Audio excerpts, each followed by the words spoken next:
Visualcy is the visual information what literacy is to the written word. I'm going to talk about how we as evaluators can build the visualcy of our clients in ways that make their organizations more effective. In particular, I'm going to talk about this in the context of logic models. Now, you're probably all familiar with logic models, but I'm going to invite you to think about a logic model not as a thing, but as a process. And that process starts in the mind of an individual as a theory. That theory in the mind is that person's particular worldview. And it is distinct from a representation of that worldview that can be written on a piece of paper, which in this case is a logic model. Now, much of my work involves helping clients take disparate worldviews and through a collaborative process of sorts, arrive at a single representative logic model that serves a particular purpose. Now, that logic model finds its way to a reader, and that reader has to make sense of it using his or her own perceptual apparatus and his or her own worldview. That reader may not take away from the logic model what the author put in it. So if we want to strengthen the visualcy of our clients, we need to strengthen a process in which many theories in the minds of authors are distilled into a single logic model through a collaborative process, and then through collaborative interpretation become many theories in the minds of readers. We're talking about taking something in one mind and putting it in another. If we do that right, all the theories of authors become more similar, all the theories of readers become more similar, the theories of the authors and the readers become more similar, and all those theories that live in the mind support a purpose. Okay. So how do we do that? I thought we would try to find some examples of this in a context that may be the most difficult that we face.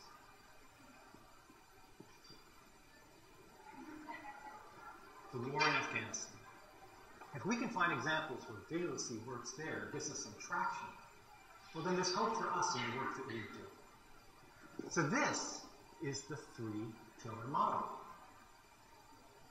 And pretty much all it says is you got to worry about three things: the security, political, and economic reality for the people.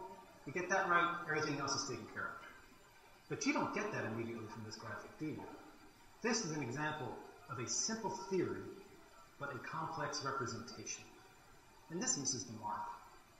And you might say, well, if you're trying to do this for Afghanistan, the problem here isn't the representation.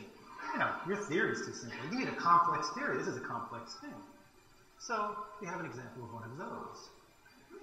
This is a very complex theory. If you are a systems thinker person, you're going to love this. It's got feedback loops, nesting, colors, subsystems, everything you can imagine. Everything, including the inability to make sense of it. So much so that the US government created a user's manual for this logic model. This user's manual is so complicated it needs a user's manual.